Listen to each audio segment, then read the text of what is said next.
Boa noite, pessoal. Sejam bem-vindos ao GCorpa, que é o grupo de estudos em cirurgia oncológica e reconstrutiva de pequenos animais. Hoje nós teremos a palestra sobre criocirurgia como auxílio nas neoplasias em cães e gatos e será ministrada pelo Dr. Haroldo Medina Neto, médico veterinário, formado pela Faculdade Anhanguera de Anápolis em 2012, especializado em clínica médica e cirúrgica de pequenos animais e oncológica veterinária, atua principalmente com atendimento clínico oncológico, cirurgia oncológica e reconstrutiva, criocirurgia e quimioterapia. Doutora, eu passo a palavra para você, tá, para iniciar a palestra, e eu agradeço muito por estar aqui hoje com a gente. Boa noite, estão me ouvindo? Sim, tudo certinho. Certo, podemos começar então, né? Doutor, só queria te apresentar que nós temos uma intérprete, que é a Eliane. Ela faz a interpretação da sua palestra para os nossos alunos, tá bom? Eliane, se estiver falando muito rápido, você pode falar para a gente, tá bom? Jennifer, boa noite. Boa noite. Hoje nós temos mais dois intérpretes, viu? O Sérgio. Ai, gente, esqueci o nome do outro. É Sérgio tem um rapaz, Alô, tem um rapaz lá de Claudinei. É ele? Quem? Claudinei. É ele? É, também. Ele também. Então, seja bem-vindo, viu, Sérgio Claudinei? Pessoal, eu não vou estar vendo vocês, então se precisar que eu fale mais devagar, por favor, me chama aí, tá? Tá bom, Haroldo, pode deixar que eu vou te chamando. Só lembrando, pessoal, que ao final nós vamos passar uma lista de frequência, tá bom? E aí, se for possível, vocês não esqueçam de anotar, tá, o nome para enviar para a gente.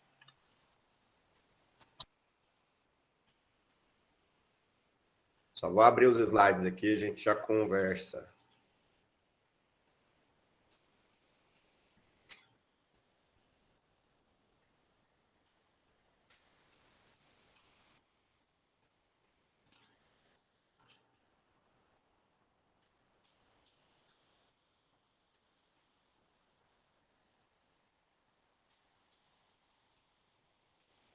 Já está sendo compartilhada a minha tela?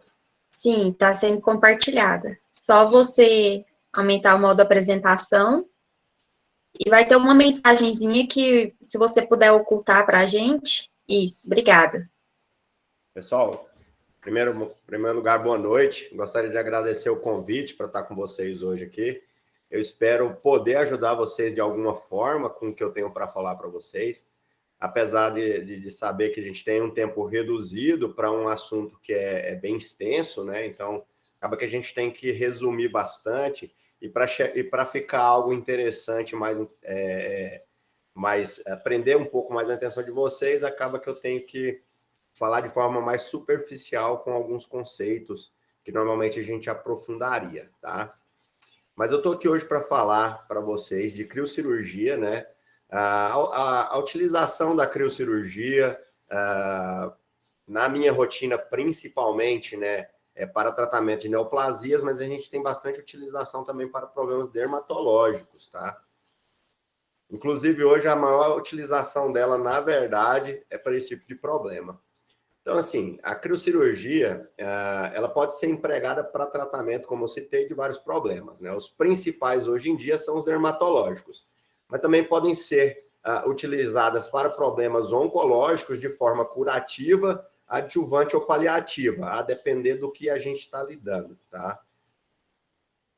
Então, aqui só algumas imagens para a gente entender algumas técnicas, né? Na verdade, eu vou estar falando um pouco mais delas mais para frente, mas para a gente ver que, na verdade, não existe uma única forma de tratamento com a criocirurgia. Tá? Mais para frente eu vou tentar falar um pouco mais de cada uma. Tá? Então, assim, a começar, né, eu preciso primeiro falar um pouco a respeito de história para vocês entenderem de onde surgiu, tá?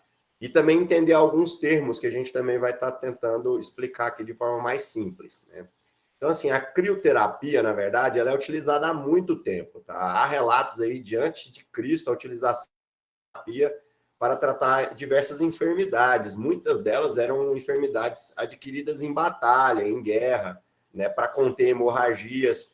Então, já se existia, sim, a utilização, o emprego da crioterapia, mais de forma de tentativa mesmo, né, não algo especificamente dito como algo científico, mas mais tentativas de estar resolvendo as mais diversas situações. Tá? Em 1845 já existiam relatos, né, da utilização de gelo e sal para tratar neoplasias inoperáveis, né? Então, assim, a medicina oncológica ela ainda estava dando seus primeiros passos, né? Na verdade, nessa época, a maior parte das neoplasias elas eram consideradas inoperáveis, né? As técnicas elas não tinham sido desenvolvidas ainda, não eram eficientes. Então, para grande parte dessas neoplasias, né, começaram a se empregar o uso do gelo, do frio, né, como uma forma de terapia. Tá? Na medicina veterinária, tá, o primeiro relato foi em 1955, quando foi tratado um sarcóide em equino. Tá? Então, esse foi o primeiro relato de utilização da crioterapia ou criocirurgia na medicina veterinária, certo? Isso lá nos Estados Unidos. A partir daí, a gente começou a ter uma série de estudos e que começaram a ser descritos com a utilização desse tipo de terapia. A criocirurgia, pelo contrário, né, já é uma terapia onde o congelamento do tecido é utilizado para lesionar, para destruir aquele tecido, tá? A crioterapia moderna, ela se iniciou a partir do momento que foi desenvolvido o primeiro equipamento para armazenamento e aplicação do nitrogênio líquido. Até então, eram feitas utilizações de outros métodos, né, mais paliativos, de fato, e a partir do momento que foi criado esse equipamento, conseguiram-se fazer a aplicação do nitrogênio líquido de forma mais precisa, um pouco mais precisa, tá, e mais localizada, e isso aumentou muito a efetividade do tratamento. Então, a partir daí, a gente começou a ter já a nova era das crioterapias, certo? Mas o primeiro aparelho ele foi criado em 1966, tá? É o da Cryo-AC, que foi criado nos Estados Unidos. Hoje, no mundo inteiro, é o aparelho mais utilizado, tá? Nós temos uma versão nacional, que mais para frente eu vou estar mostrando, e que tem a mesma utilização, com algumas variações. Tá? A partir da década de 70, né, a gente já tinha então esse aparelho de forma mais difundida, e a utilização do nitrogênio líquido mais facilitada, e começaram-se a ter, então, vários estudos, vários relatos, principalmente nos Estados Unidos, né, que foi onde ela surgiu e onde ela ganhou espaço antes de sair, tá? Então, até essa época, a maior parte dos históricos de tratamento e artigos, eles são norte-americanos. Alguns conceitos eles são bem importantes, né? Então, a crioterapia ela é a aplicação de uma substância capaz de remover o calor do tecido, mas sem a obrigatoriedade de estar lesionando esse tecido, tá? Então, dentre as terapias classificadas como crioterapia, a gente tem várias, inclusive a criocirurgia. A criocirurgia ela é classificada como uma crioterapia, mas tem uma variação. Então, assim, massagem com gelo, o crioalongamento, imersão, que é crioimersão, lavagem de queimaduras com água fria, tudo isso daí é considerado crioterapia. E, como eu já citei, a criocirurgia ela também se enquadra, tá? Já a criocirurgia, de forma mais específica, é a aplicação de uma substância também capaz de remover, de promover essa perda de calor, só que de forma muito rápida, tá? Causar um congelamento muito rápido. Né? A crioterapia, então, ela remove o calor sem necessariamente congelar, sem necessariamente destruir, mas na criocirurgia esse conceito é um pouco diferente. A gente precisa, sim, causar esse congelamento rápido, causar esse dano tecidual para a gente ter efetividade no tratamento. Tá? Então, ele causa esse congelamento rápido, que vai levar a uma necrose e que, por fim, vai levar a uma reptilização desse tecido, certo? Isso a gente utiliza para tratar lesões dermatológicas ou neoplásicas. Tá? Então, o ponto-chave do conceito da criocirurgia é exatamente a questão de destruição tecidual. Esse é o grande diferencial. Então, aqui algumas imagens, né, de crioimersão, de compressas frias, de bastão, bastão de gelo, tudo isso aí é utilizado para tratar lesões. Normalmente, essas lesões são lesões por estiramento, por pancada, dor, pequenas hemorragias. Esse tipo de tratamento, esse tipo de problema a gente utiliza como tratamento bem efetivo a crioterapia, tá? Já a criocirurgia é diferente, né? Normalmente é utilizado algo que é capaz de trazer essa perda calórica mais rápida, e o que é mais efetivo nesse sentido é o nitrogênio líquido, tá? Então, nós temos também diversas técnicas, diversas aplicabilidades dela, e a efetividade dela vai estar ligada diretamente com a localização, com o tamanho e tudo, e a gente vai chegar ao ponto aqui de ver quando que a gente vai decidir por cada uma delas. Então, assim, na medicina, tá, nós temos mais de 60 tipos de alterações dermatológicas que a gente tem indicação da utilização da criocirurgia, da crioterapia ou criocirurgia, tá? Como eu citei, né, na medicina veterinária também a gente tem uma empregabilidade muito grande para problemas dermatológicos, mas infelizmente a gente ainda não tem muito a questão do encaminhamento, mas está mais direcionado, mais relacionado à falta de conhecimento da área dos clínicos, tá? Então, assim, como quem faz a primeira linha do atendimento do paciente normalmente é o clínico, falta um pouco de conhecimento do clínico, ou às vezes até de um dermatologista que seja mais inteirado com esse tipo de tratamento para fazer esse tipo de indicação. Mas não restam dúvidas, né, que com relação à efetividade, com relação à quantidade de lesões que podem ser tratadas dessa forma, as dermatológicas são as campeões, tanto na medicina humana quanto na veterinária, tá? Na medicina humana, são conhecidos mais de 15 tipos de neoplasias malignas que também são tratadas de forma efetiva com a criocirurgia, tá? Aí a gente já não entra muito mais na questão da crioterapia em si. Aí realmente já partindo mais para uma questão de uma criocirurgia, tá? Então, assim, outras áreas que também podem ser tratadas com criocirurgia, nós temos olhos, próstata, fígado, pulmão, baço, sistema nervoso, ossos, linfonodos e por aí vai. Nós temos diversas formas de empregar esse tipo de terapia. Aqui só para diferenciar para vocês, nós temos um tratamento dermatológico e um tratamento em fígado, utilizando a criocirurgia com técnicas de aplicação diferentes, tá? Não é o mesmo tipo de aplicação. Na medicina veterinária, então, né, como eu já citei, as principais, elas ainda assim são as dermatológicas, né? As neoplasias benignas também, elas tendem a ter respostas muito boas, mas está muito ligado ao tamanho da lesão, tá? Então, não é qualquer lesão, qualquer tipo de tamanho de lesão que a gente consegue aplicar de forma adequada a criocirurgia, tá?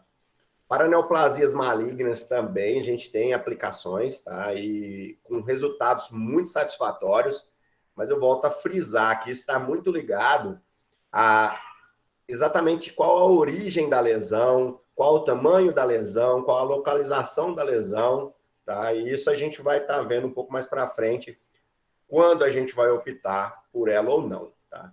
Também temos aplicação em leitos cirúrgicos. Em que sentido? Massas, por exemplo, massas cutâneas extensas ou de localização onde a ressecção talvez não traga uma margem tão boa, uma margem de segurança tão boa, a criocirurgia no leito ela pode ser utilizada como uma forma de ampliar essas margens. Então, ela não vai entrar como o tratamento em si, mas e sim como um auxiliar ao tratamento cirúrgico convencional. Então, aqui só para vocês verem, novamente, algumas lesões, né? Nós temos lesões em conjuntivo ocular, nós temos lesão em língua e temos ali um tratamento em leito cirúrgico, tá? De cabeça eu não me lembro qual é a região, mas eu acho que é a região perianal, se eu não me engano.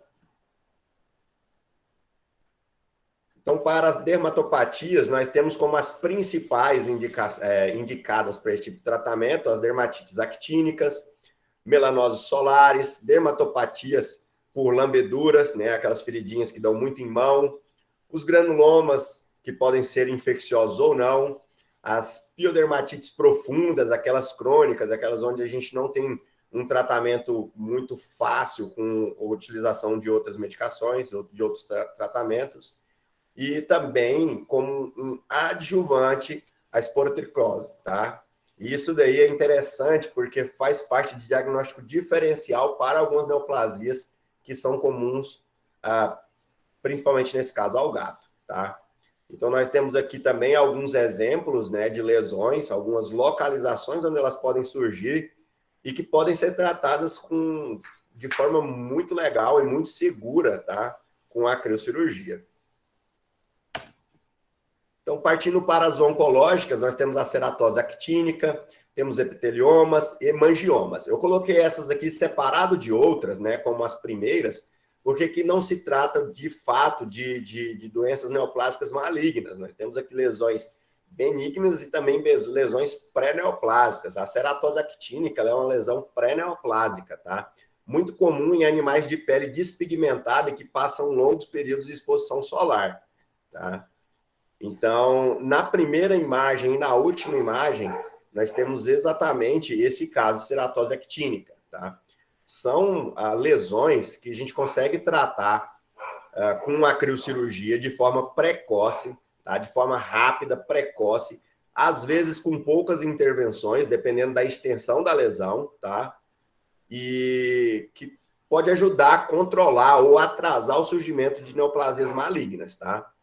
Mas esse tipo de paciente, quando vem apresentar esse tipo de lesão, ele já tem um comprometimento cutâneo muito significativo. Então, por mais que a gente, às vezes, consiga atrasar, assim, nem sempre a gente consegue evitar mais que esse paciente venha a desenvolver alguma neoplasia cutânea maligna. Então, como já citando aqui agora as malignas, nós temos as principais, né, os carcinomas, os SECs, que são muito comuns, principalmente em face também de animais despigmentados, gato dá bastante, pitbull dá bastante. Temos os carcinomas in situ, tá? Os melanomas, esses melanomas, principalmente os orais, a gente tem um tratamento muito legal com criocirurgia e eles respondem muito bem, tendem a estar ali entre as neoplasias malignas que mais respondem à criocirurgia, tá? Os hemangiosarcomas também tendem a ter respostas legais. O osteosarcoma a gente tem uma observação, a criocirurgia nessa situação a gente não usa de fato para um tratamento em si, mas sim como uma forma de auxiliar também ao tratamento, tá? A gente sabe que os prognósticos para osteosarcomas eles são muito ruins e a criocirurgia ela vem aí algumas técnicas, né? Sendo utilizadas para aumentar um pouco a efetividade do tratamento, reduzir risco de rejeições. Às vezes, a gente até deixa de fazer uma amputação por conta da utilização de uma criocirurgia, e eu vou explicar como. Tá? E como eu já falei, em leito cirúrgico, daquelas massas grandes. Tá? Então, nós temos aqui, só para algumas imagens até já são repetidas, mas só para vocês identificarem aí lesões de tipos diferentes. E ao centro, nós temos aqui um processo utilizado de congelamento ósseo para tratamento de osteosarcoma. Tá? Ele é conhecido como Frozen, foi criado, se não me engano, no Japão, e consiste na remoção da porção óssea comprometida pelo osteosarcoma, onde esse osso ele é retirado do paciente, é feita uma limpeza prévia e um congelamento por aproximadamente 25 minutos imerso em nitrogênio líquido. Tá? Dessa forma, a gente vai matar de forma completa qualquer matéria orgânica que tenha ainda nesse osso, né? Então, vão embora células, tanto células normais quanto células neoplásicas. E essa matriz óssea, depois dela passar por um processo de reidratação, ele é reimplantado no paciente. Como é utilizado, nesse caso, a matriz óssea do próprio paciente, os riscos de rejeição, eles são diminutos, tá? E aí, nesse caso, a gente consegue, sim, às vezes, deixar de fazer uma amputação, até porque amputações nem sempre, ou quase nunca, elas vão estar ligadas a uma maior sobrevida desses pacientes, tá? Mas elas podem estar, sim, ligadas de forma muito íntima à questão da perda de qualidade de vida, tá? Então, essa é uma técnica que ela foi desenvolvida e utilizada primeiramente em seres humanos, mas ela já vem sendo utilizada também na medicina veterinária. Tá? Só mais uma imagem aqui de um fígado também sendo tratado com criocirurgia, e se a gente reparar, todos com técnicas de aplicação aí diferentes. Certo, então a gente já sabe um pouquinho aí da origem, um pouquinho do que é crioterapia ou criocirurgia, então vou falar um pouco agora das vantagens, né? Então, assim, para aqueles pacientes que têm altos riscos cirúrgicos e anestésicos, né, pacientes de idade muito avançada ou pacientes de uma condição física muito debilitada, vem como uma técnica, né, que pode sim ser empregada, visto que ela é bem mais rápida do que normalmente são as técnicas convencionais, para a gente diminuir esse risco, mesmo que seja uma primeira intervenção para a gente ganhar um tempo, alguma coisa assim, tá? Elas tendem a não causar grandes defeitos, como cirurgias convencionais, elas normalmente causam, tá? E elas normalmente são menos cruentas, tá? Elas causam, sim, uma certa hemorragia, causam o dano tecidual, mas eles tendem a ser menores, tá? Dificilmente esse tipo de lesão apresenta infecção secundária. Isso se dá porque quando você aplica o nitrogênio líquido em técnica adequada, por tempo adequado e temperatura adequada, você proporciona toda a morte daquele tecido. E esse tecido, como a gente não remove, ele não é removido, ele forma um tampão biológico. Então, dificilmente a gente precisa utilizar de antibióticos ou outras medicações para diminuir riscos de infecção. Ele pode sim acontecer, tá? Mas são raros os casos, certo? Então, possibilita a intervenção de massas em locais de difícil acesso, né? Como em cavidade oral, em pálpebra, em conjuntivo ocular, dentro de pavilhão auditivo, né? É claro que nem sempre a gente vai poder empregar esse tipo de tratamento, e eu vou explicar o porquê, mas para essas áreas de difícil acesso para a ressecção convencional, se dá uma alternativa bem interessante. Em casos de tratamentos paliativos, né? Então, aqueles pacientes onde às vezes já apresentam uma doença oncológica muito avançada, ou lesões onde a gente não consegue fazer a ressecção total, ela pode sim também vir aí ser utilizada como uma forma de tratamento, visto em situações onde a gente não tem muitas alternativas, tá? São tratamentos muito pontuais, então, como vocês já viram em algumas imagens que passaram, mesmo lesões muito pequenas, a gente consegue tratar de forma muito direcionada e com resultados muito bons, né? Então, para vocês verem aqui, nós temos algumas lesões em cavidades orais, lesões muito pontuais, lesões pequenas, onde em algumas situações onde não há necessidade de remoção de grande porção tecidual, né, ela vem como uma alternativa muito mais interessante para o paciente, tá?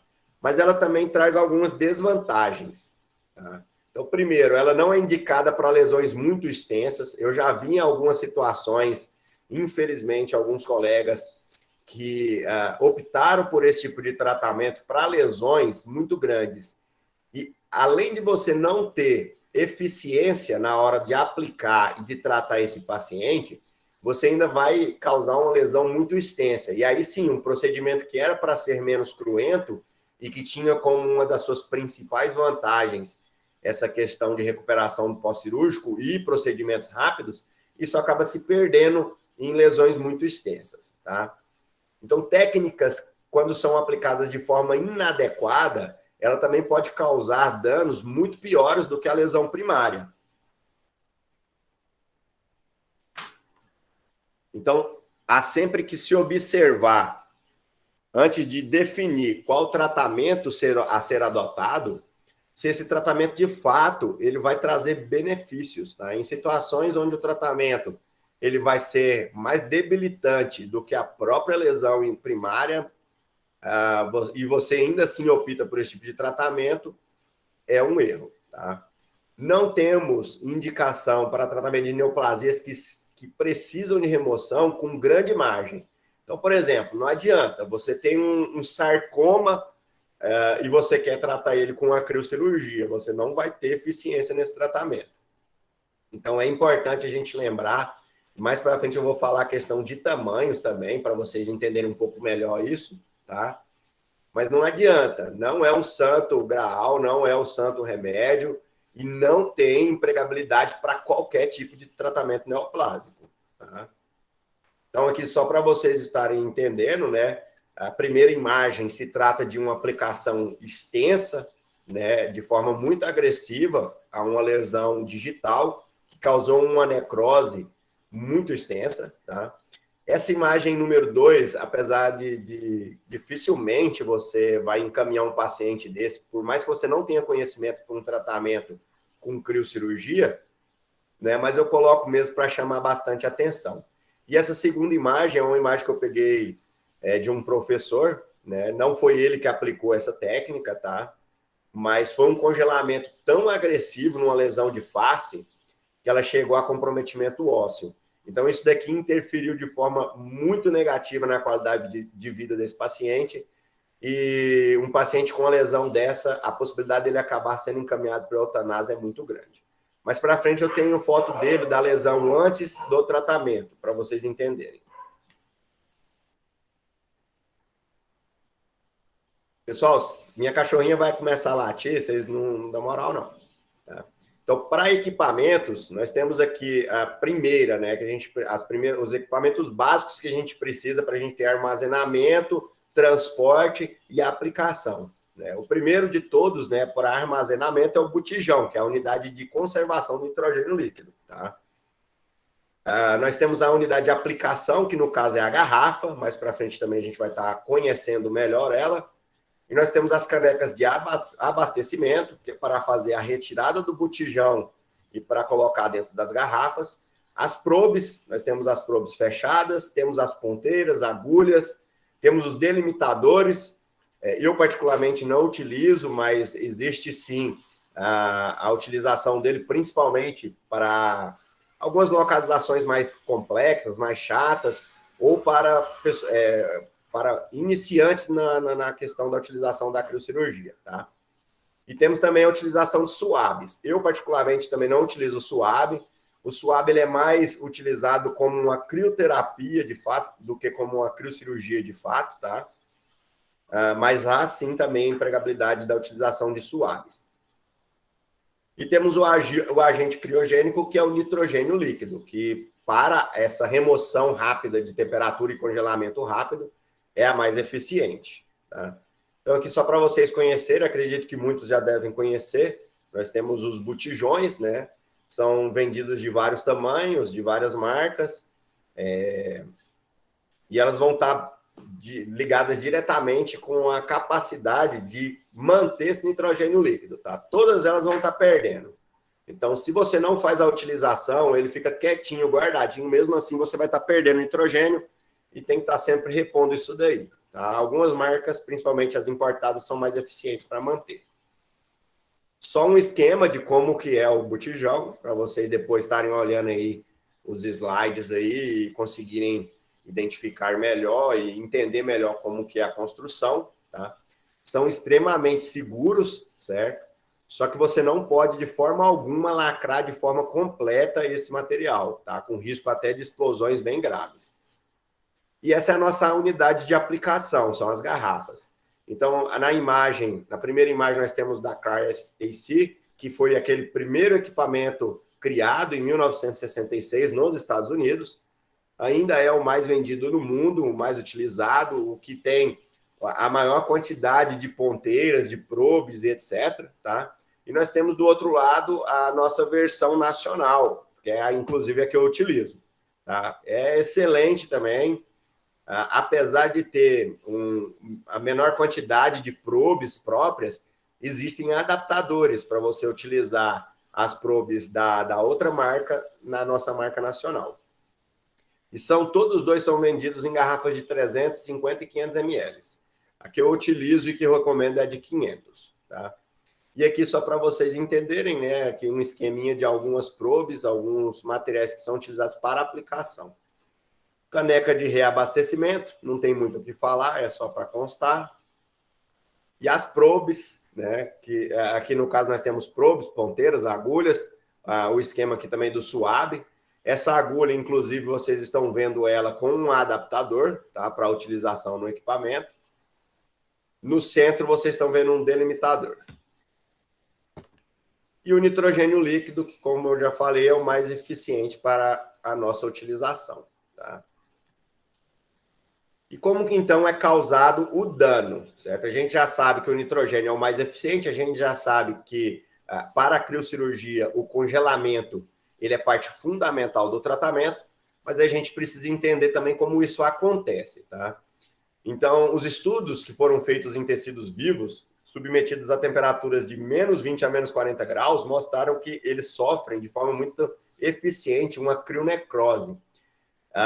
Principalmente, tá, quando o congelamento ele é um pouco mais prolongado. Então, quanto mais longo for o congelamento, maior a crionecrose, a necrose causada pela perda de temperatura.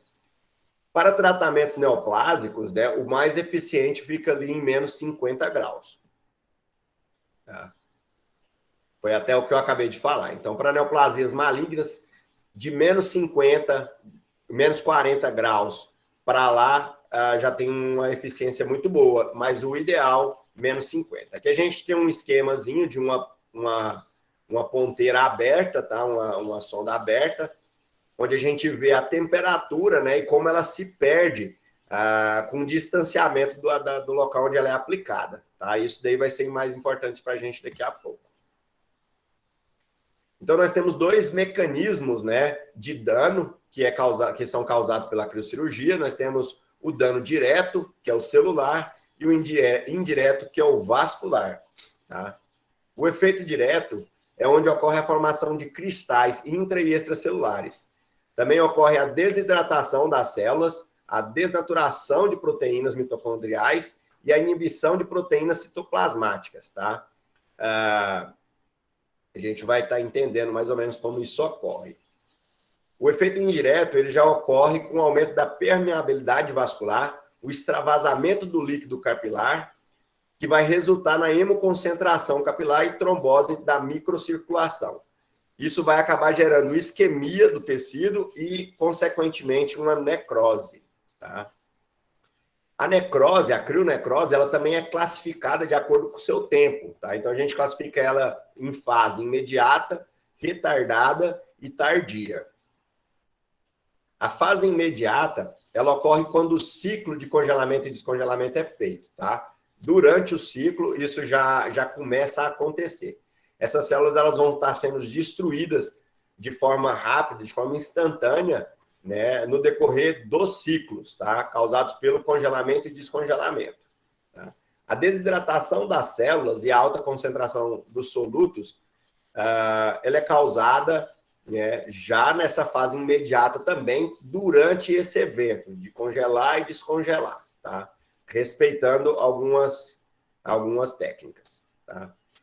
Então, os ciclos, eles são feitos, né, para aumentar a eficiência da destruição dessas células, tá? Visto que nem todas as células a gente vai conseguir destruir em um único ciclo de congelamento e descongelamento.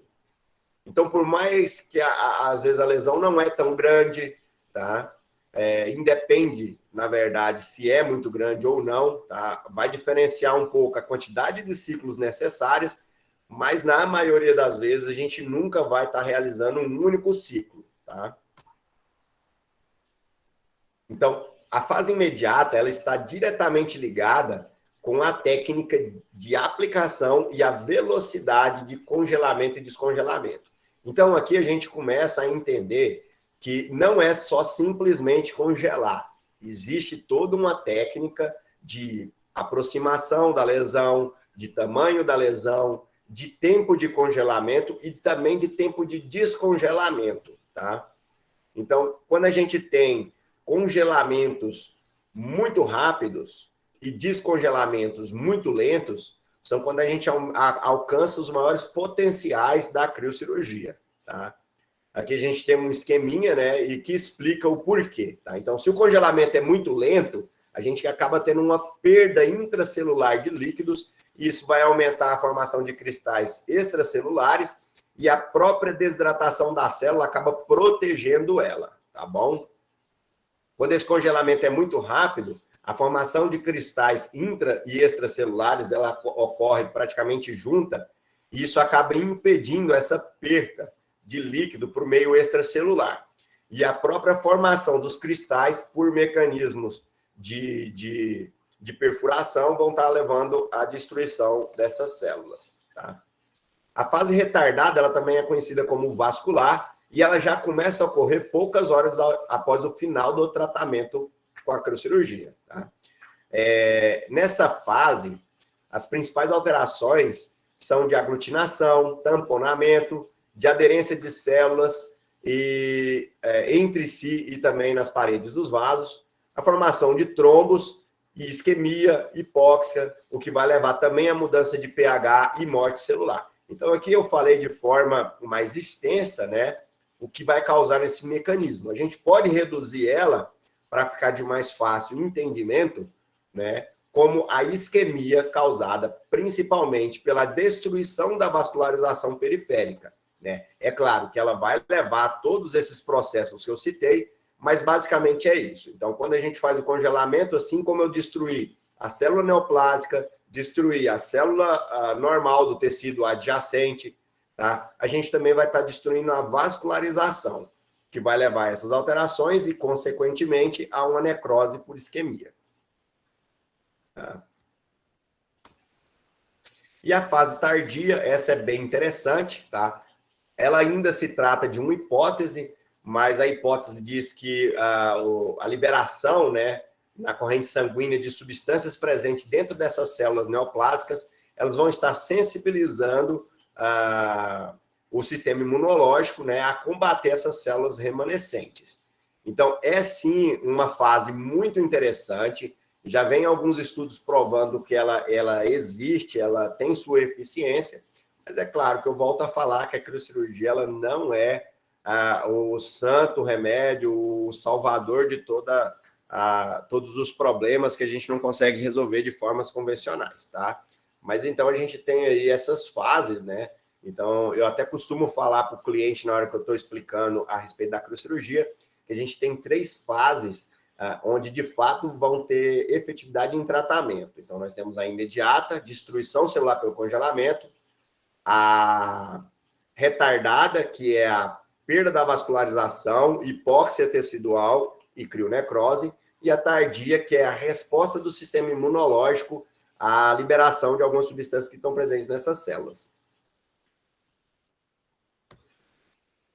Certo, então a gente já sabe quais são os mecanismos, a gente já sabe algumas coisas, agora a gente precisa saber também quando indicar. Como eu citei lá atrás, grande falha que a gente tem na hora de empregar um tratamento crioterápico ou criocirúrgico está relacionado exatamente à falha que a gente tem em saber quando indicar. Então, eu já recebi encaminhamentos de pacientes que vieram encaminhados para a criocirurgia que eu rejeitei, simplesmente porque não era o caso de tratar daquela forma, mas eu já vi muitos pacientes que foram tratados de outras formas e que teríamos resultados muito interessantes se fossem aplicadas técnicas de criocirurgia na ocasião onde foi diagnosticado. Então, primeiro de tudo que a gente precisa entender é que, embora seja um procedimento mais rápido e mais seguro pelo tempo anestésico cirúrgico reduzido, ainda assim esse paciente ele precisa passar por toda uma avaliação que um paciente que seria encaminhado por um procedimento convencional ele passaria. Tá? Então, nós temos sim que fazer toda a avaliação física do paciente, auscultação, exames de imagem, tá? A gente tem que lembrar que a gente está tratando de um paciente com potencial a ter uma neoplasia maligna, porque até agora a gente não falou de diagnóstico, a gente só está falando da crio em si.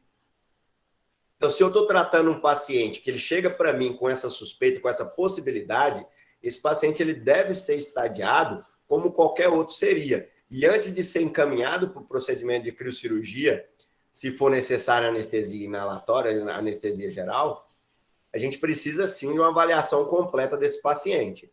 A segurança do procedimento, ela não está ligada só ao tempo de procedimento, ela está ligada principalmente a gente conhecer o nosso paciente antes de fazer qualquer recomendação.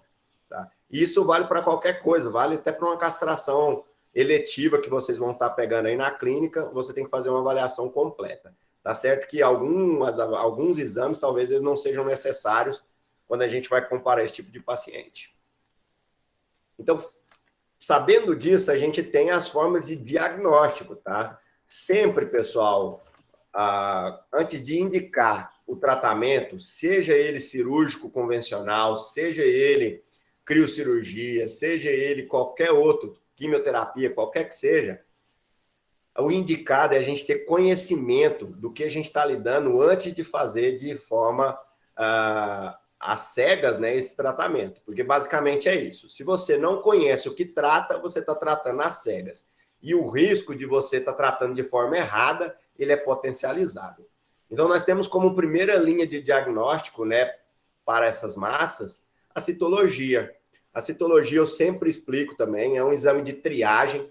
Para a maioria das neoplasias, ele não vai ser suficiente para fechar um diagnóstico de forma completa, mas ele funciona como um exame que orienta muitas vezes a gente de forma bem legal, tá? É claro que há sim o risco, né? Dependendo do tipo de lesão, da localização de lesão, da citologia nem ser uma opção, né? Visto que massas infeccionadas, massas muito inflamadas, massas hemorrágicas, essas aí a gente tende a ter resultados insatisfatórios e muitas vezes até inconclusivos com a utilização da citologia. E aí a gente poderia optar por outras técnicas, aí já passando para biópsias, tá? A biópsia, como normalmente a gente vai sim necessitar de anestesiar esse paciente, ele precisa, então, antes de ser encaminhado para a biópsia incisional, de passar por aquele check-up pré-operatório, aqueles exames que a gente já sabe que são necessários, tá? E aí nós temos formas distintas, né? Temos punch, trucute, temos Jamshid, quando é biópsia óssea, e nós temos as biópsias incisionais e excisionais. No caso, para diagnóstico prévio, a biópsia indicada é incisional. Incisional é quando a gente faz a remoção. E aí o ideal para quando a gente vai fazer a remoção é você já ter um mínimo de conhecimento do que você está lidando. Tá? Então, finalizou-se essa avaliação, agora a gente vai decidir o que ser feito, né? E eu achei essa frase bem interessante, porque eu vejo que na medicina veterinária a gente tem muito uma questão de imediatismo na hora de atender e já querer indicar um tratamento e às vezes a gente acaba pulando algumas etapas, né? Então, essa frase é bem interessante. Uma decisão certa na hora errada torna-se uma decisão errada. Paciência é a ciência da paz. A gente sabe que quando a gente trata um paciente oncológico, nem sempre a gente tem grandes tempos para estar aguardando, tá? Embora em algumas situações a gente não consiga de forma alguma pular etapas diagnósticas. Então, por mais que às vezes a gente necessite sim de uma urgência em tratamento, a gente precisa de diagnósticos, a gente precisa conhecer o paciente, precisa conhecer o que está tratando. Então, eu tinha falado para vocês com relação à perda de calor, né, do ponto de aplicação até as partes mais distantes, né, da lesão em si que está sendo tratada, né? E aí a gente tem que entender que a criocirurgia, embora na maioria das vezes as lesões elas são muito localizadas, a gente pode sim estar lidando com algumas massas que necessitem de um congelamento um pouco mais profundo ou extenso, tá? E aí eu volto a falar, nem todas as lesões elas são indicadas de criocirurgia. Como eu falei lá atrás, os sarcomas, por exemplo, a gente não vai tratar com criocirurgia porque eles necessitam de uma remoção muito ampla de margem cirúrgica. Tá? E eu só vou saber o que eu estou tratando e como eu vou tratar se eu faço essas avaliações prévias, se eu busco um diagnóstico prévio, tá? Então, pessoal, não hesite, não tenha medo da represária do tutor, do imediatismo do tutor, do imediatismo do veterinário. A gente tem sim que respeitar algumas etapas, até para você conseguir ter sucesso na hora de indicar e de tratar o seu paciente. Então, aqui só um esquema, né, de como a massa normalmente ela se apresenta. Então, por mais que a gente consiga ter uma parte palpável, uma parte exteriorizada de uma lesão, é sempre possível que essas massas elas adentrem no tecido, tá? E aí a gente tem que conhecer o que é para definir quais as margens adequadas. Então, aqui só aquele esqueminha que eu já tinha mostrado para vocês, né, de congelamento. A gente vê que o nitrogênio líquido que está lá dentro da garrafa, ele está mais ou menos menos 196 graus Celsius. Ao atingir a pele ou a lesão, ele já chega ali a uma temperatura de menos 20 e ele vai perdendo esse calor com distanciamento do local de aplicação, tá? Chegando ali em porções mais profundas a menos 50 graus. E aí você consegue ver que mesmo ele perdendo essa temperatura, ainda assim a gente vai conseguir ter efetividade, mesmo com essas invasões, né? Com essas invasões de tecido, porque a temperatura mínima adequada, ela vai ser atingida um pouco mais profundamente, tá? Só que aí vai entrar também as questões de tempo, tá? Não é só foi lá, congelou e tudo, e você já atingiu, tá? Então, aqui algumas técnicas de aplicação, temos sistemas abertos e fechados, né? Onde isso daí vai estar sendo diferenciado de acordo com a lesão, o tamanho da lesão e local onde vocês vão estar tratando.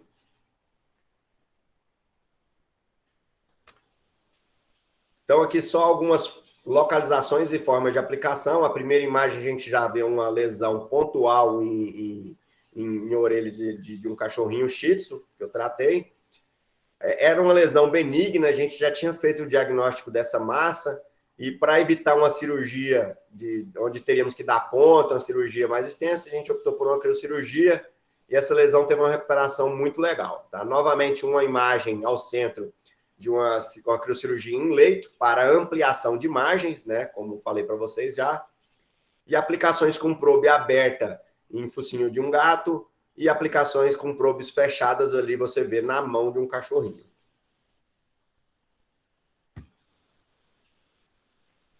Deixa eu ver se vai...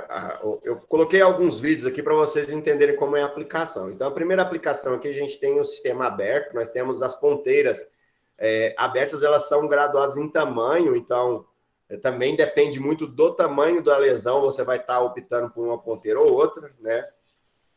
Respeitando tamanhos. Inclusive, eu não comentei ainda, mas assim, a gente tem como uma base de lesões de até 2 centímetros, a gente tem efetividade para tratar com criocirurgia.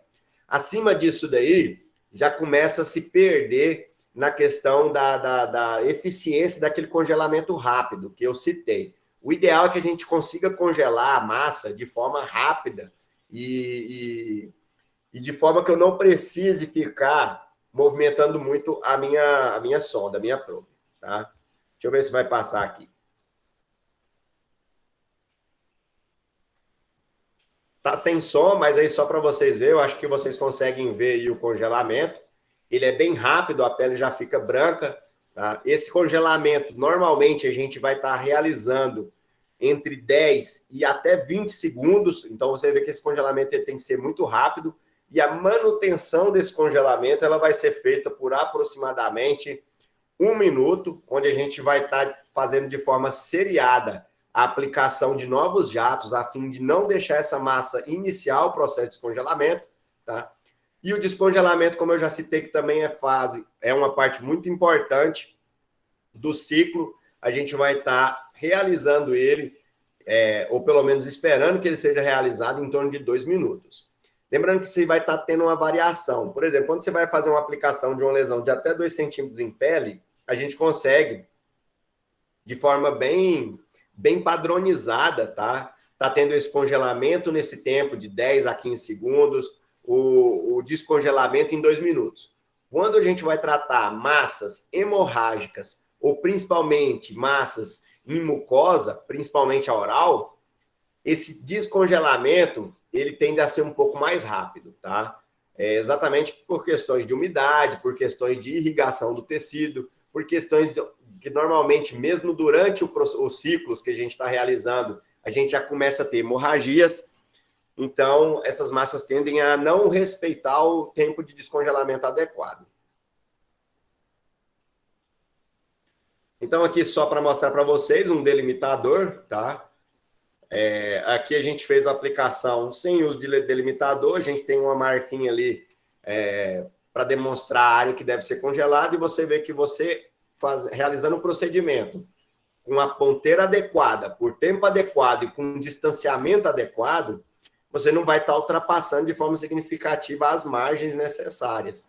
Mas para situações mais de pessoas iniciantes, talvez seja interessante a utilização. Aqui um tratamento realizado com uma probe de jato contínuo. Ela é uma probe fechada, tá? Onde a gente vai estar congelando a ponteira primeiro, a gente vai encostar, vai posicionar ela no local da lesão, e a gente vai manter o gatilho da garrafa, do aplicador, pressionado, a fim de estar direcionando o jato. Se vocês verem lá na pontinha desse caninho que sai dela, você vai vendo o jatinho de nitrogênio que está saindo, tá? Isso vai estar ajudando a reduzir muito a questão da temperatura da ponteira, e você vai fazer também a aplicação em torno de 15 a 20 segundos, visto que o congelamento é menos eficiente, e a manutenção também por 1 minuto e o descongelamento por 2 minutos. Normalmente, quando você utiliza essa probe, quando você faz o congelamento, ela tende a aderir na pele, tá? Porque congela-se ao tecido. Então, você não pode puxar, não pode tracionar. Você tem que deixar que o descongelamento ele ocorra de forma lenta até você poder remover essa ponteira.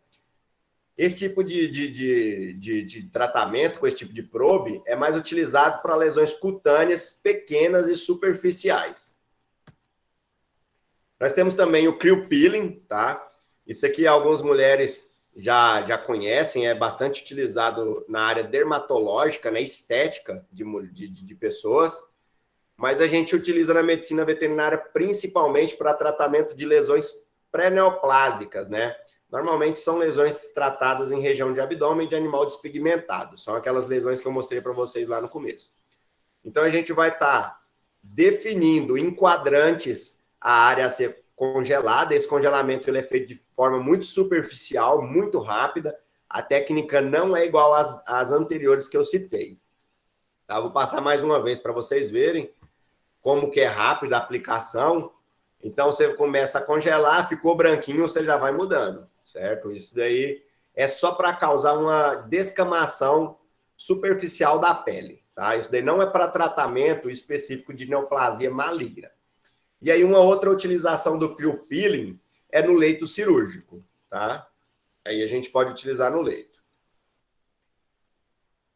Esse tratamento aqui é muito interessante, tá? Então, aqui é um tratamento de uma glândula perianal do cão, aquelas glândulas com inflamação, infecção crônica, aquelas glândulas que estão sempre dando problema.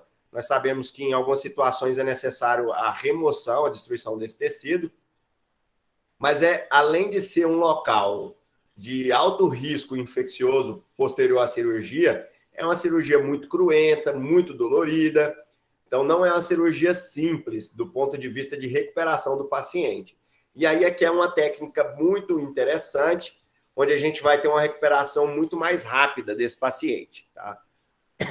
Então, é aplicado também em forma de ciclos, também em formas de congelamento e descongelamento, congelamento rápido, descongelamento lento, né? Com a sondazinha específica, ou nesse caso aqui é uma agulha que a gente usa como uma adaptação, tá? É aplicado diretamente na parte interna da glândula. E aí você vai fazer um congelamento interno sem necessitar de uma ressecção cirúrgica. Então, por mais que você tenha um processo de recuperação lento, você não tem uma ferida aberta, você não tem ponto. Então, isso daí vai trazer um conforto muito maior e um risco muito menor para o paciente. Então, aqui do lado, vocês conseguem ver as probes específicas dessa que elas são importadas. E o que a gente normalmente usa como uma forma de adaptação são as agulhas de tamanhos diferentes. Então, assim, no pós-cirúrgico, a gente tem que ter algumas preocupações, tá? Então, o que a gente tem principalmente de preocupação no pós-cirúrgico é dor, tá? Então, o congelamento, embora ele vai matar aquele tecido, ele vai causar bastante dor por lesionar de forma agressiva o tecido adjacente. Por mais que você não vai destruir o tecido adjacente, ele acaba tendo um certo comprometimento, tá? Então, dor, edema e eritema são os principais problemas que a gente observa no pós-cirúrgico de criocirurgia, tá? Pode ocorrer sangramento. Normalmente, esse sangramento vai ocorrer algumas horas depois do procedimento terminado, mas, como eu falei para vocês, algumas massas em específicas, como, por exemplo, massas em cavidades orais, massas em mucosas, ou massas de origens de hemangiomas, hemangiosarcomas, elas tendem a sangrar já durante o procedimento mesmo, tá? Temos aí, a partir ali na primeira semana, já a formação de secreção, de seroma, forma bastante mesmo, tá? Depende muito da extensão da lesão, mas tende a formar. E a formação de crosta, né? Que é a casca que forma ali por cima, que ela se inicia ali mais ou menos em torno do 10º dia pós-tratamento, tá? Então, o que a gente tem que fazer com esse paciente, né?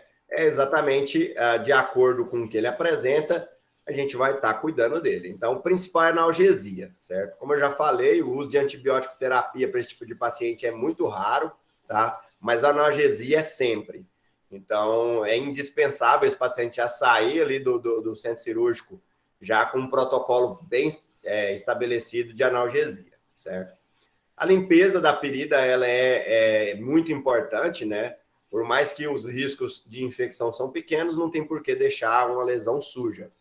Então, a utilização de alguns antissépticos, como clorexidina, são bem eficientes nessa questão, tá? Como eu já falei, raramente a gente precisa usar antibiótico, tá? E o processo de cicatrização, isso daí ele tem que ser comentado antes mesmo de ser realizado, tá? Veja bem, eu já falei que tem inúmeras vantagens, dentre elas um pós-operatório melhor, de menos risco, tá? Principalmente para regiões complexas, mas ele não tem um processo de cicatrização mais rápido do que uma cirurgia convencional. Quando a gente faz a remoção cirúrgica e faz a síntese de pele, isso daí tende a cicatrizar muito rápido, tá? Agora, já na criocirurgia, esse processo, ele é lento. Então, a gente tem uma média de tempo de 21 dias. Mas dependendo do tamanho da lesão e da localização, isso pode chegar a 8 semanas, tá? Então, pode sim ser um processo cicatricial muito lento, né? E não é bonito em algumas situações. Então, para evitar problemas com o tutor, você tem sempre que estar comunicando esse tipo de situação previamente. Essa gatinha aqui, ó, foi uma gatinha bem interessante que eu atendi ano passado. O nome dela é Loira. Essa gatinha ela veio para mim já com relato de ter passado por 4 ou 5 colegas diferentes. Ela já tinha, eu acho que uns 3 ou 4 laudos de histopatológico. E nenhum deles fechou uma doença neoplásica. Talvez, na época, não era. Eu não tenho como afirmar, não fui eu que atendi, não fui eu que realizei procedimento de coleta. Mas essa gatinha já vinha sendo tratada há mais de 2 anos, certo? E ela foi encaminhada para mim para uma criocirurgia. Ela foi encaminhada por um colega para a realização de uma criocirurgia, quando ele se viu na situação onde tudo que eles já tinham tentado não dava resultado. E quando eu atendi essa paciente, eu sugeri fazer uma nova biópsia. Ela foi um pouco relutante, mas ela acabou aceitando, tá? Eu expliquei a importância, ela acabou aceitando. E essa gatinha, ela deu um carcinoma de células, deu um carcinoma de células escamosas, deu um SEC. Então, baseado no laudo, aí a gente foi para uma criocirurgia com uma técnica pré-estabelecida para o problema dela e a gente teve um resultado bem interessante. Então, aqui, já alguns dias depois da formação da crosta, né, que eu tinha citado para vocês, Eu espero que esteja dando para ver direitinho, tá? É importante mostrar para vocês que quando ela veio, essa daqui foi a ferida antes da realização do procedimento, se eu não me engano. E a gente já consegue perceber que ela já tinha perda de pálpebra, tá? Essa gatinha, inclusive, eu já recomendei para ela uma cirurgia reconstrutiva, né? Posteriormente à recuperação. Mas ela está super bem, ela faz acompanhamento com o oftalmologista e ela ainda não teve um problema sério ocular, mas ela cuida direitinho, tá? Então, aqui a formação da crosta. É difícil avaliar nessa foto aqui qual grau de comprometimento da pálpebra, visto que a tutora está tendo que segurar a cabecinha, tracionando um pouco a pele da cabeça. Ela conseguia piscar, tá? Mas a bordinha ali do olho, ali, bem próximo da borda da lesão, ela realmente ficava exposta. Aqui já ali no início da terceira semana, o processo de granulação, né, o processo já de reptilização já estabelecido, onde a crosta caiu de forma natural, essa crosta a gente não remove, tá? E você vê que a ferida é uma gatinha que não usou antibiótico, uma gatinha que só fez analgesia e curativo local e uso de colar, é claro, né? E aqui a gatinha com cerca de 1 mês após o tratamento, já com a ferida cicatrizada. A gente vê que teve, infelizmente, ali uma perda que ela já veio para mim com essa perda. E hoje ela leva uma vida tranquila. É claro que esse paciente ele sempre há o risco de desenvolvimento de uma nova lesão. Tá? Então, aqui só para vocês entenderem, tá? O ciclo completo, né? Que pode chegar até 40, 45 dias ou até mais em algumas situações, né? Normalmente a gente tem um tempo aí de 21 a 30 dias e lesões pequenas às vezes não chega nem a 21 dias de processo total de cicatrização, tá? Então aqui mais uma imagem, né, de um paciente que passou também por um tratamento crioterápico. A gente vê que ao longo das semanas, né, essa lesão vai fechando. É claro que ela é lenta, é demorada, e por isso deve ser explicado, deve ser bem cuidado em casa. Tá? Aqui também um cachorrinho que fez uma criocirurgia ali próximo ao lábio. Tá? Ele teve alteração de pigmentação de pelo, então animais de pelagem escura, se você faz uma região de pelo e o pelo volta a nascer, ele tende a voltar a nascer despigmentado, mas não traz problema nenhum. Uma dica muito importante é que para esses pacientes que apresentam lesões neoplásicas, né, como a maioria das que a gente trata com a criocirurgia, elas são lesões cutâneas, e as principais neoplasias malignas tratadas com criocirurgia, elas estão ligadas à exposição solar prolongada, ou seja, animais que normalmente tendem a ter a pele despigmentada, tá? Então, a gente tem muitos casos em gatos, né? Principalmente em região de face, focinho, pálpebra, orelha, porque são animais que normalmente eles tendem a gostar de ficar longos horários em exposição solar, tá? Principalmente gatos brancos. E aí eu coloquei como uma imagem aqui de 2 cães de pele despigmentada, um pitbull e um bull terrier, visto que esses aqui, eles apresentam uma característica que talvez muitos não saibam, mas é uma característica fisiológica, onde esses pacientes, por uma deficiência no centro de regulação de temperatura corpórea, eles tendem a ter uma temperatura fisiológica um pouco mais baixa. Então, esse paciente, ele não é que ele gosta de ficar ao sol, é porque ele sente frio, então ele sente a necessidade.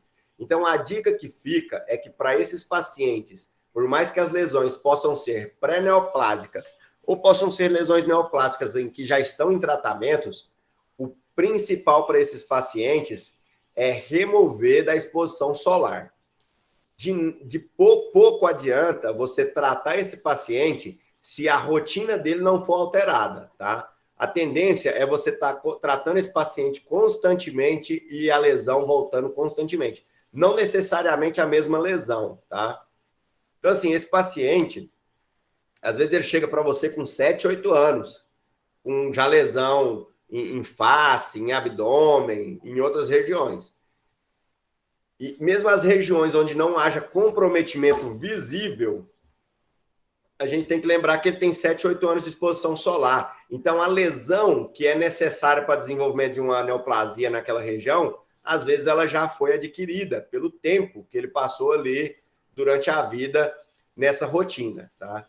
Então, retirar esse paciente da exposição solar não é também que vai salvar e que vai impedir o surgimento de novas neoplasias.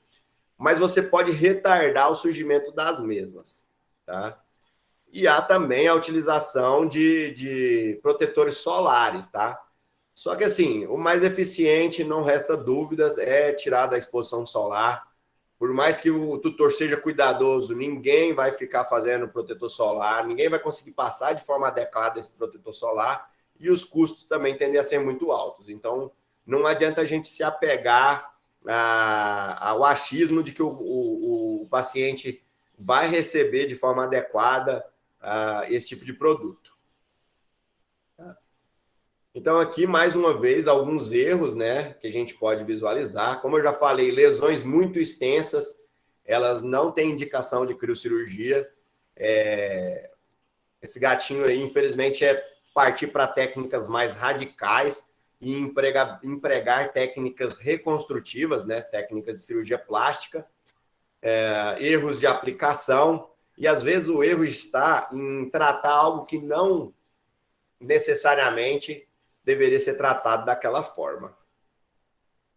Então, aquele gatinho que eu mostrei atrás para vocês, essa primeira imagem não é imagem de recuperação, é a imagem da lesão antes do tratamento. Então, assim, poderia ter sido tratado com a criocirurgia? Provavelmente sim, tá? Esse paciente, se a gente observar o focinho dele, ele provavelmente já tinha passado por outros tipos de terapia, tá? Mas é um paciente que a forma como foi aplicada a criocirurgia, ela foi agressiva de forma desnecessária. Fica aqui para vocês como recomendação, né, de literatura para quem se interessa pela área oncológica. A gente tem um livro do Dalek e do Nardi, Oncologia em Cães e Gatos, onde a gente tem um módulo de criocirurgia. Ali vocês não vão estar conseguindo fazer um curso de criocirurgia, mas para quem tem interesse na área, para quem gostou do assunto e se interessou, é uma literatura muito válida para você começar a se aprofundar um pouco mais, tá?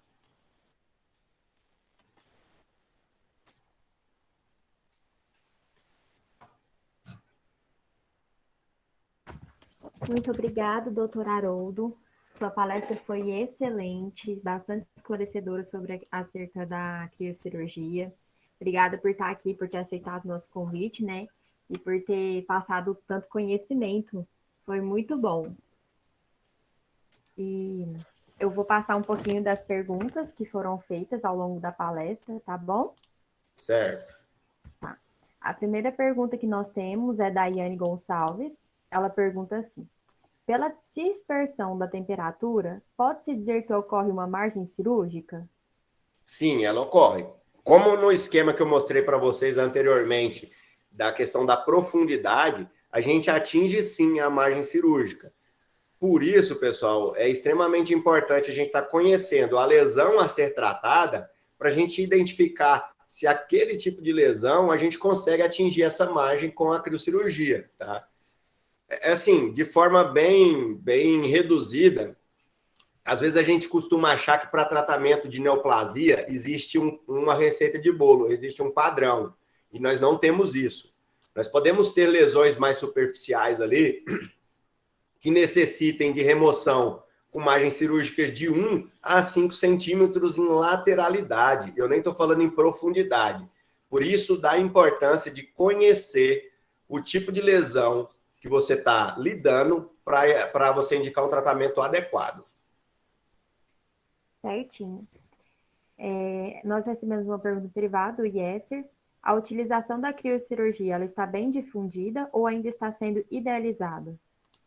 Repete para mim, por favor, está um pouco baixo. Tá. Calma aí, deixa eu... Melhor. Aí, melhor. Certinho.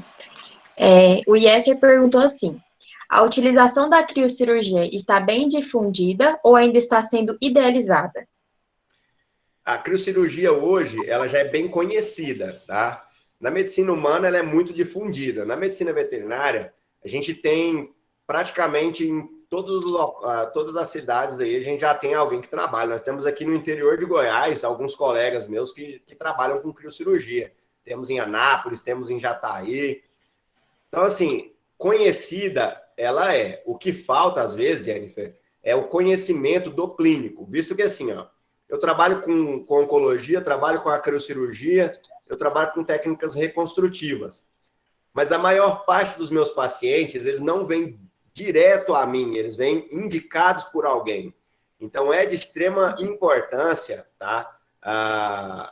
Aumentar o conhecimento do clínico com relação às técnicas de tratamento que podem ser empregadas. Então, sim, a criocirurgia ela é muito conhecida, mas ainda falta um pouco de conhecimento a nível de saber quais os problemas podem ser tratados. Às vezes a pessoa acha que a criocirurgia é só, por exemplo, para tumor, e não é.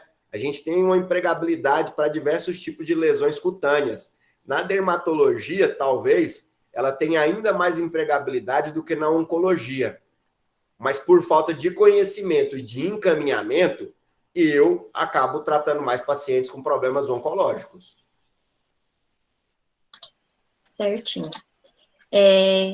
Agora essa é uma pergunta minha. Em quais neoplasias malignas tem uma maior taxa de sucesso utilizando-se, né, a criocirurgia? E depois que a gente faz, né, a criocirurgia, a gente vê a formação dos novos vasos em quanto tempo? Tá, o que acontece é o seguinte.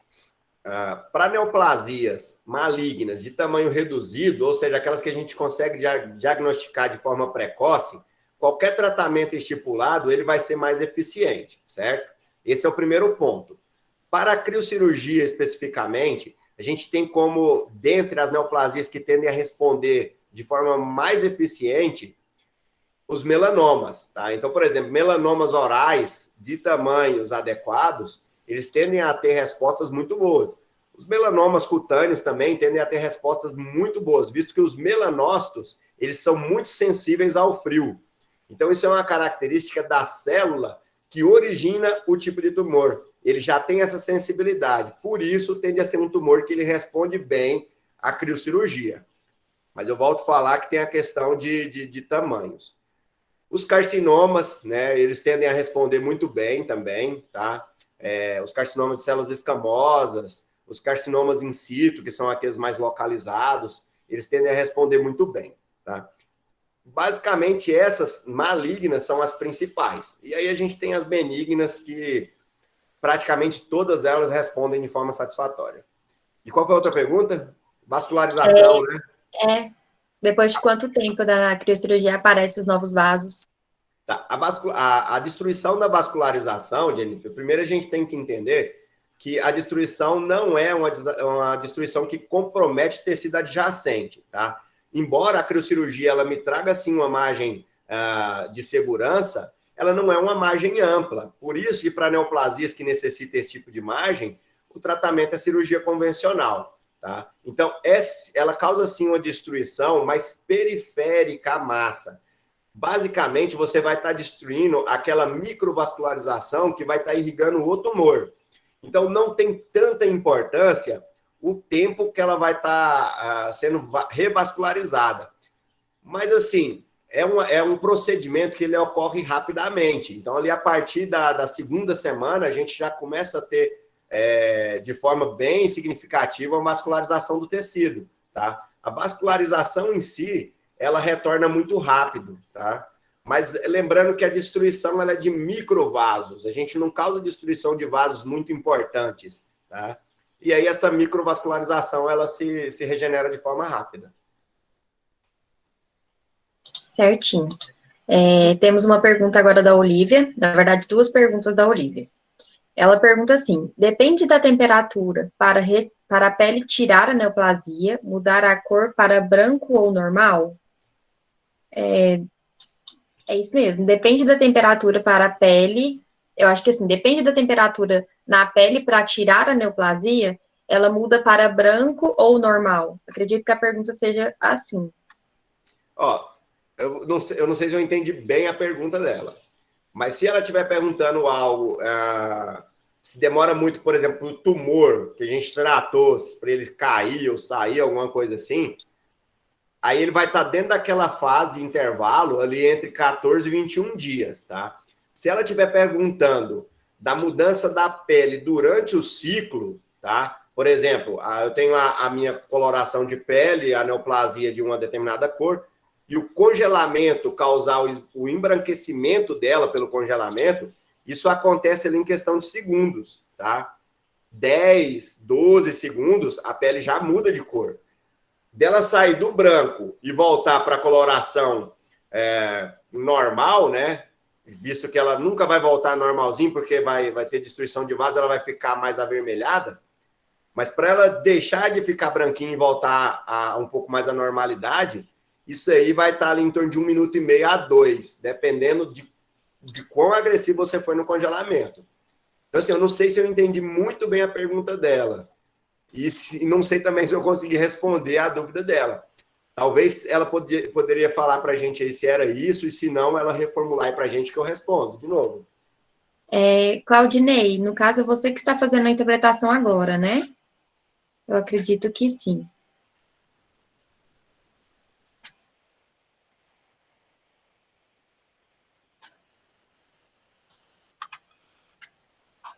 A Eliane está presente? Eliane? Claudinei, tá sem som o seu microfone. Você acha... Ele está organizando já, gente. Ah, tá. É porque para formular as perguntas, aí eu ia perguntar se era você ou o Claudinei que vai reformular. Qual que é a pergunta, Jennifer?